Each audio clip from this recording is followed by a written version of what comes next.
Today, I want to share a little bit more about the concept of self-worth and that the mantra of I am enough. I see so many people walking around and struggling because they incorrectly perceive others' actions as having something to do with their worth. So let's say you're in a relationship and somebody cheats on you. Them cheating on you is the initial injury and happens in that moment.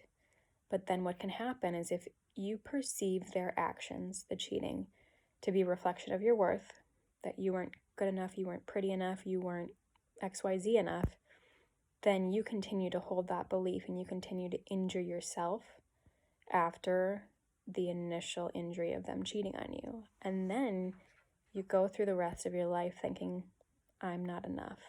And then that informs future relationships, how you treat yourself, decisions, etc.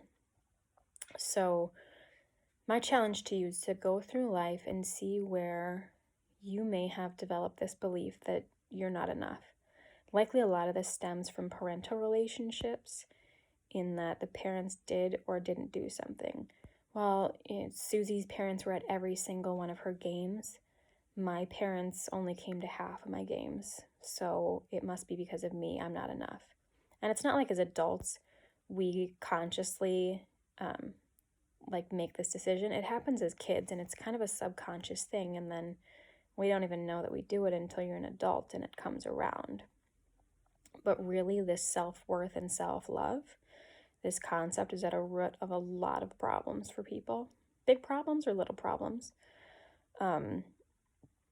And with that too, when we work on that self-love, we hang around with ourselves 24/7. So don't you want to hang around with somebody that loves you, adores you, appreciates you, has compassion toward you? Another thing that I talk to people about self-love is think about a baby. Like, I'm not a baby person, I'm a dog person or an animal person, but I had a baby, and so I'm a baby person for her. And when she was born, she came out perfect. Like, she's just fantastic, not because she does anything or she looks a certain way, just because she is. And it's funny because babies, when they're first born, contribute nothing, right? They don't give. They just take, right? They don't smile, laugh, they don't vacuum the house, they don't tell jokes, they don't contribute anything. Yet they're perfect, yet they're worthy. And then what they do is they cry, they poop, they pee, they throw up, they eat, they sleep. They wake you from your sleep constantly by crying, right? Like all things that we would think would detract or take away from somebody's worth. But babies are a perfect example because they show us that, no, we're born worthy. And that worth doesn't change based on other people's opinions or actions or inactions. We only think it changes based on the assumptions that we make about ourselves as a result of their actions. So another example, bullying a lot of times for people growing up is an issue.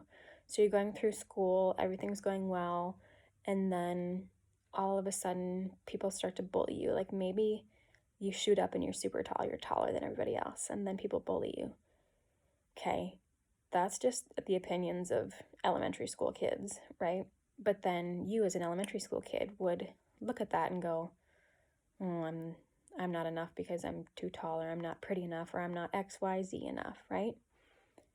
The problem is that you are worthy, but you incorrectly assume that you're not worthy because of this. So my challenge to you is really just to take a look back into your life and see where you develop this belief that you're not enough, if you did at all. Most people have this somewhere.